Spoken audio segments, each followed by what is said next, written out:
कभी नए उपासकों से जब वार्ता होती है और वो कृपा करके अपनी दिनचर्या बताते हैं कि हम 6:30 बजे स्नान करते हैं, तब लगता है कि क्या साधना करोगे आप, कोई भी। अच्छा, जो गृहस्थ धर्म से युक्त है, बहुत से उनकी सेवाएं हैं गृहस्थी की, चलो अगर वो तो उनकी और भी आश्रय है सेवाएं। अपने जो वैराग्य मार्ग के पथिक हैं, इनको तो एक ही है, केवल भजन, दूसरा कोई। अगर आप किसी भी तरह प्रमाद स्थिति करते हैं और 6:30 बजे तक सोते हैं तो संशय है आपके ब्रह्मचर्य पर, नहीं रह सकते ब्रह्मचर्य। जो शास्त्र और शास्त्रवेत्ता महापुरुषों ने अनुभव किया है, 4 से और 6 बजे के बीच में जो शयन करता है, ब्रह्मचारी हो ही नहीं सकता, ब्रह्मचर्य रह ही नहीं सकता।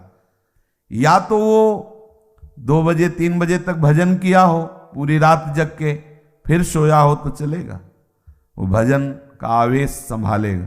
ये ब्रह्म मुहूर्त का समय और उपासक शयन करे, बहुत बड़ी हानि है। मान लीजिए खूब सत्संग सुनते हैं आप सब जन और बहुत कृपा है आपके ऊपर, लेकिन परिवर्तन नहीं हो रहा भाई। अगर आप 6:30 बजे, तो अच्छा नहीं, बिल्कुल अच्छा नहीं, बिल्कुल अच्छा नहीं। ये दिनचर्या तो बिल्कुल ठीक नहीं है। आप लोग सावधान हो, जो भी हो सावधान हो जाइए।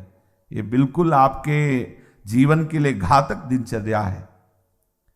2 बजे बहुत उत्तम है उठना, पर नहीं तो 3 बजे, आखिरी 4 बजे।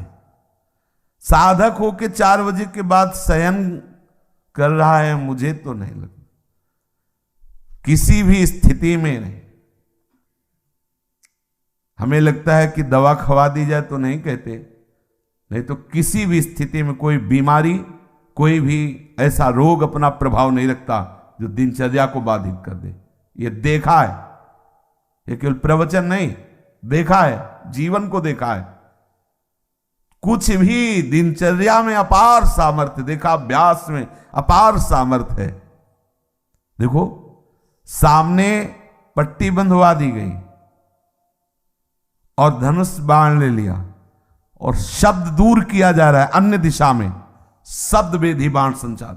अभ्यास देखो, आंख में पट्टी बंधी हुई है, शब्द किस दिशा से हो रहा है एक श्रवणेंद्र से देखना है और बाण वहीं संधान करना जहां से शब्द निकला है। अभ्यास देखो, अभ्यास का प्रभाव देखो, कितने से चमत्कार अभ्यास में लौकिक, और आप परमार्थ के पथिक, और आपका यह अभ्यास कि आप उठे और फिर सो गए। क्या मतलब, आपकी दिनचर्या क्या है? आप भगवद आश्रित, इसका मतलब प्रमादी थोड़ी है। आप भगवद आश्रित, इसका मतलब प्रपंची थोड़ी है। अहम का त्याग करके भगवद आश्रित होकर हम भगवत मार्ग में चलने वाले पथिक हैं। इसलिए सबसे प्रार्थना है, जो पीछे हुआ आज से एक नई दिनचर्या आप देखो। जो पूर्व की दिनचर्या ठीक है तो उसे लिखो, नहीं तो सुधार करके और स्वयं श्री जी के सामने वो दिनचर्या रखो।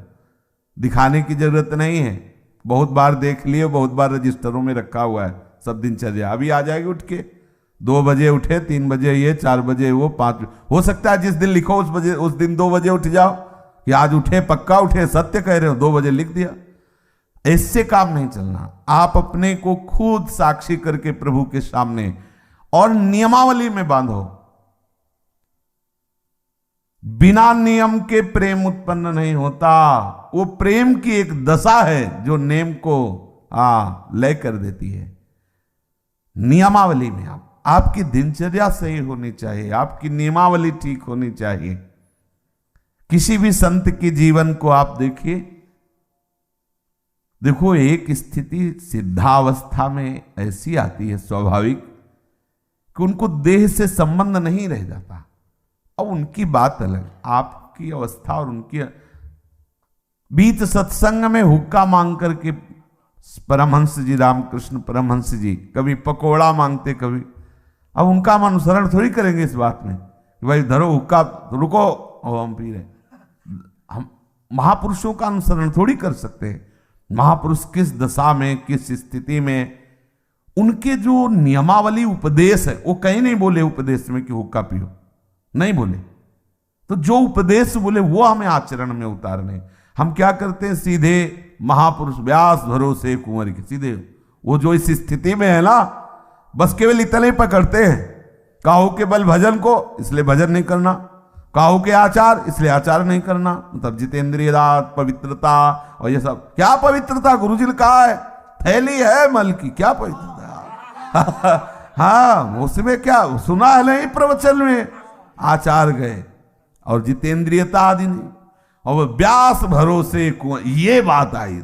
सोवत पाव पसार, तो 6:30 बजे इसलिए जगला पड़ेगा कि 7 बजे 7:15 बजे सत्संगों में आना है, वो आ जाते हैं तो जल्दी जल्दी तिलक लग, जय गुरुदेव, जय महाराज, हाँ जय हो महाराज, वाह वाह वाह, हाँ क्या सत्संग में हो रहा है भाई। बहुत जीवन कीमती है। अभी कल ही पता चला कि कोई बहुत प्रियजन है, उनके यहाँ कैंसर हुआ। अब क्या दशा, ना भोजन सही पा सकते हो ना कुछ, और ये कैंसर आदि ऐसी बीमारियां हैं कि अभी तक जितने हमारे दर्शन में आए, एक आध बात अलग, उन सबको श्री जी ने जल्दी बुला लिया, जितने भी दृष्टि में आए। तो हम तुम अमरौती खा के थोड़ी आए हैं, कोई न कोई व्याधि मंदिर है, कब देवता का पर्दा हट जाए।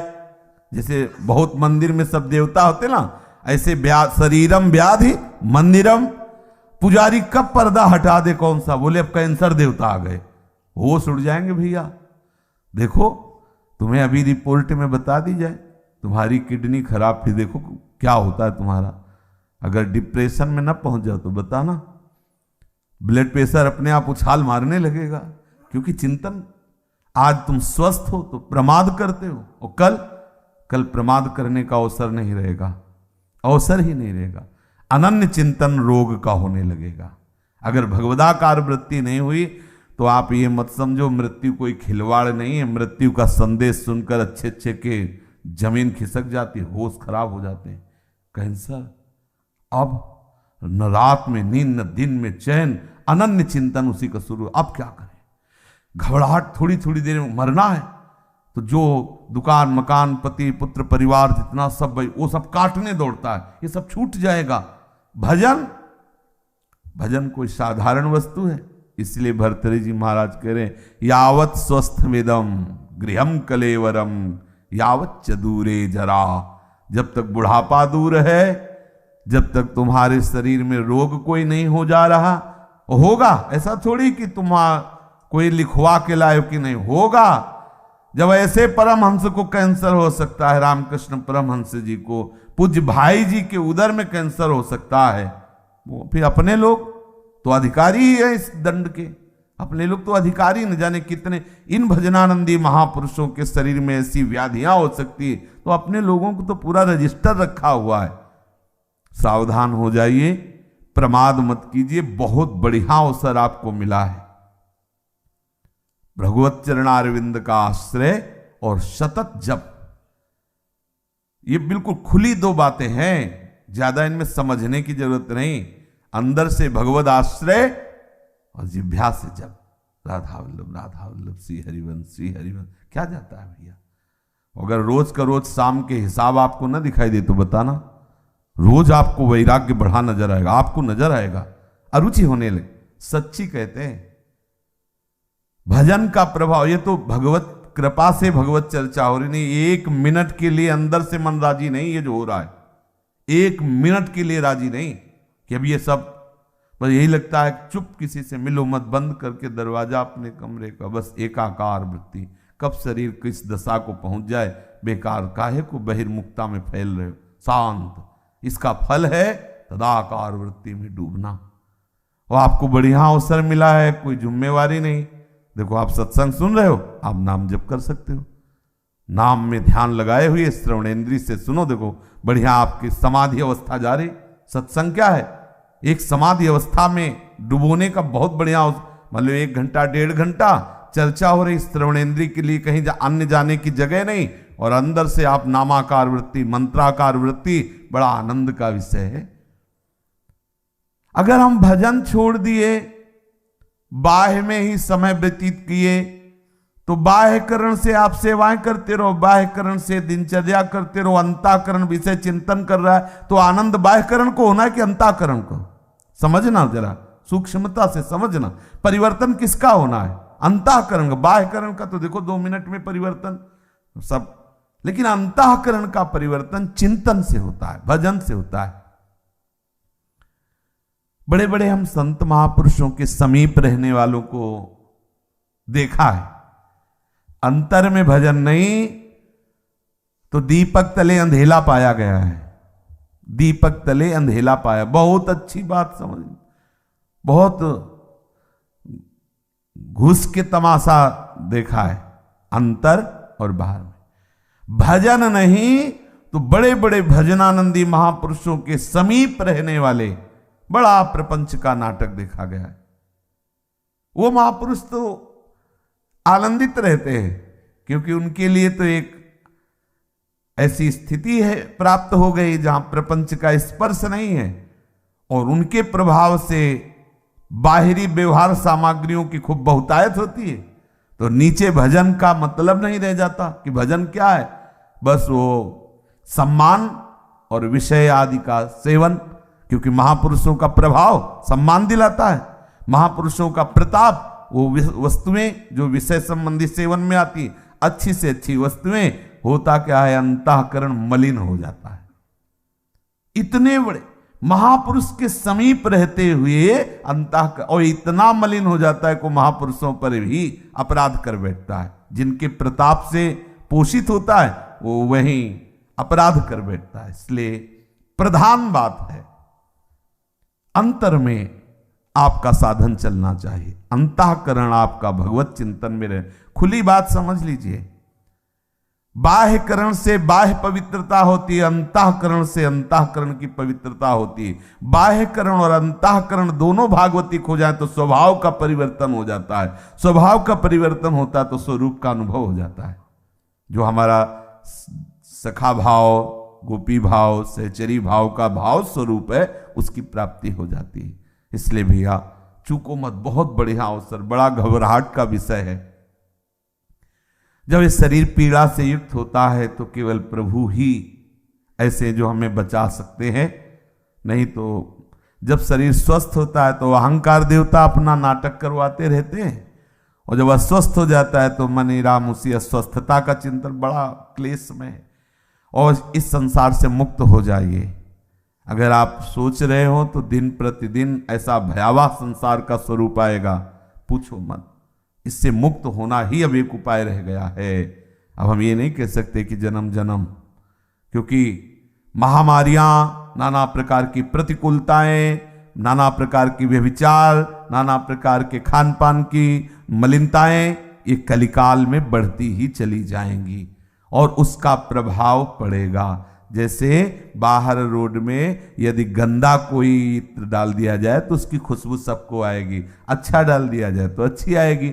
ऐसे ही इस सृष्टि में जो भी भयानक से भयानक आचरण होंगे, जो भी बुरे आचरण होंगे, पूरी सृष्टि पर उसका प्रभाव पड़ता है। अगर कोई बच सकता है तो भजन के प्रभाव से बच सकता है, नहीं तो प्रभाव, जैसे सर्दी का प्रभाव सबके ऊपर पड़ रहा है पर जो कंबल ओढ़े बच गया।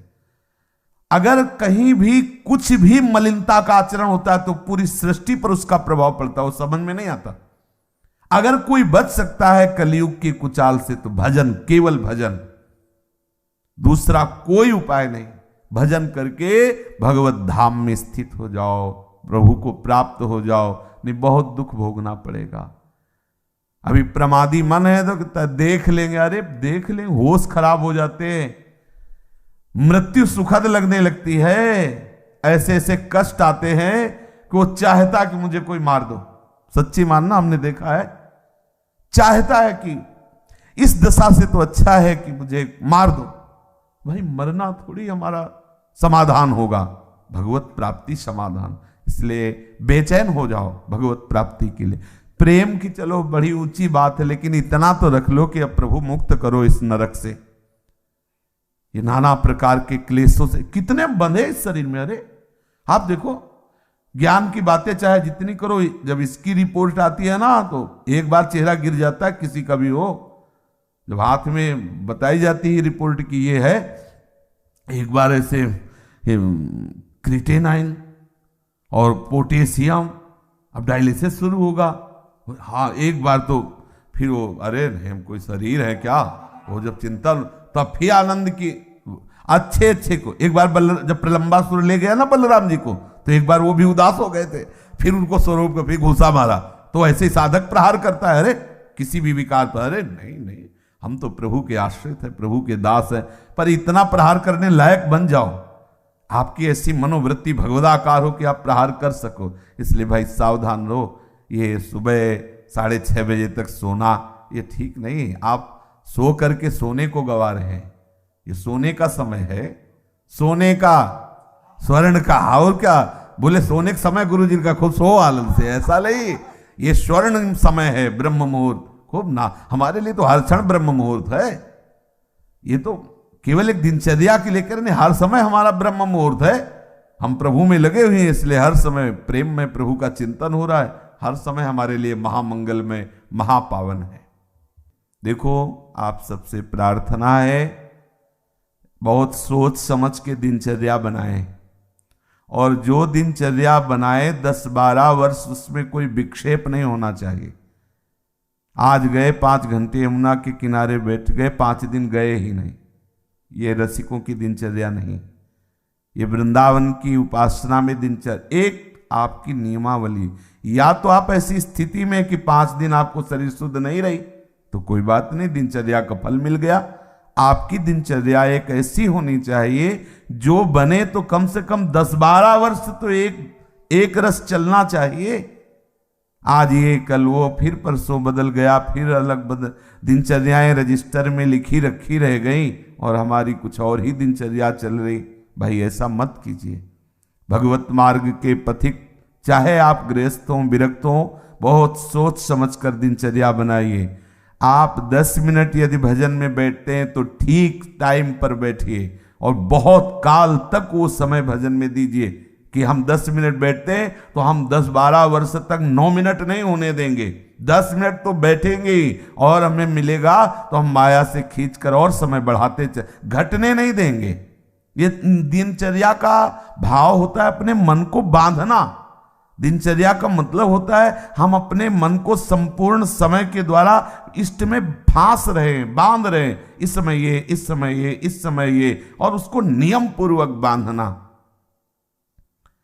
कभी परिक्रमा चल रही तो कभी कुछ, कभी कुछ, कभी सब बंद, कमरे में पड़े शयन कर, ऐसी नहीं। एक आपके आहार की, विहार की दिनचर्या होनी चाहिए। बहुत अच्छा आहार मिल जाए तो भी एक संयमित जो आपने आहार नियम लिया है उससे ज्यादा नहीं होना चाहिए। ना मिले उस समय के बाद आपको सच्ची बताए, यदि आपकी दिनचर्या सही है तो समय के बाद आहार करने की इच्छा ही खत्म हो जाती है। अगर आपका समय कि इस समय से इस समय तक आप प्रसाद लेते हैं, अगर नहीं मिले तो उसका चिंतन खत्म, उसकी इच्छा ही खत्म। अब अगले टाइम जब पाते हैं तब फिर आए। बहुत बड़ा नियम में बल होता है। बिना घड़ी के अपने आप नेत्र खुल जाना, दोबारा आलस्य ना आना, शरीर में एक नई स्फूर्ति, अभ्यास में बहुत बड़ी ताकत होती है। अपने लोगों का अभ्यास ही दृढ़ नहीं हो रहा है, नियमावली ही ठीक से नहीं बन रही। दिनचर्या में पता होना चाहिए ये इस समय तो वो सत्संग में मिलेंगे, इस समय वो परिक्रमा में होंगे, इस समय वो जप में बैठे होंगे, उनका समय है जप का। इस समय तो मौन होंगे, वो बोलेंगे नहीं। साधु की एक दिनचर्या होती। हमारी क्या दिनचर्या है, इस पर ध्यान दीजिए। एक बार आप ही दिनचर्या बना लीजिए और उसे 10-12 वर्ष तक चलाइए। यह तेरे दिनचर्या बदलिएगा नहीं। माना भागवतिक है, लेकिन इससे मन संयमित नहीं होगा, इससे मन एक रस में नहीं आएगा, और एक रस नहीं हुआ तो फिर जीवत्व बाधा पहुंचाता रहेगा। ये जो जीवत्व है, काम क्रोध लोभ आदि, ये सब फिर परेशान करते रहे, प्रमाद स्थितियां आती रहेंगी। एक रस में बहुत बड़ा बल। जब बुखार और ये सब परेशानियां शरीर में आती तो भी दिनचर्या बाधित नहीं होती। जो अच्छे साधक होते हैं, जिस समय स्नान उसी समय स्नान, जिस समय अपने आप इतना सामर्थ्य होती है। कहीं भी चमत्कार प्रकट हुआ है तो एक जो दिनचर्या पकड़ी गई, दिनचर्या देखो। पूज्य श्री सनातन जी वयोवृद्ध हो गए हैं, परिक्रमा को रोज जाते हैं गिरिराज जी की। गिरिराज जी को पीड़ा होती है उनकी परिक्रमा से कि इतने वयोवृद्ध नंगे पैर अब प्रकट हुए श्री लालजू महाराज ठाकुर जी। वो कह रहे हैं कि बाबा अब तुम परिक्रमा मत आया करो, हमारे लिए ही तो सब करते हो, हम बहुत प्रसन्न हैं, वहीं वृंदावन में आप भजन करो। हाँ ठीक है प्रभु। दूसरे दिन फिर पहुंच गए, बोले बाबा मना किया, बोले प्रभु रह नहीं पाते। ये दिनचर्या क्या करती, आपका अभ्यास ऐसा दृढ़ करती कि इष्ट मना कर रहा है लेकिन रह नहीं पाते। परिणाम क्या हुआ, आज भी उनकी दिनचर्या ने हमको एक बहुत बड़ी सिद्धि दे दी। आज भी आप दर्शन कर सकते हो राधा दामोदर में बंसी का, लकुट का, श्री चरण का, गाय के खुर का चिन्ह हो, गिरिराज जी की शिला आज भी हो।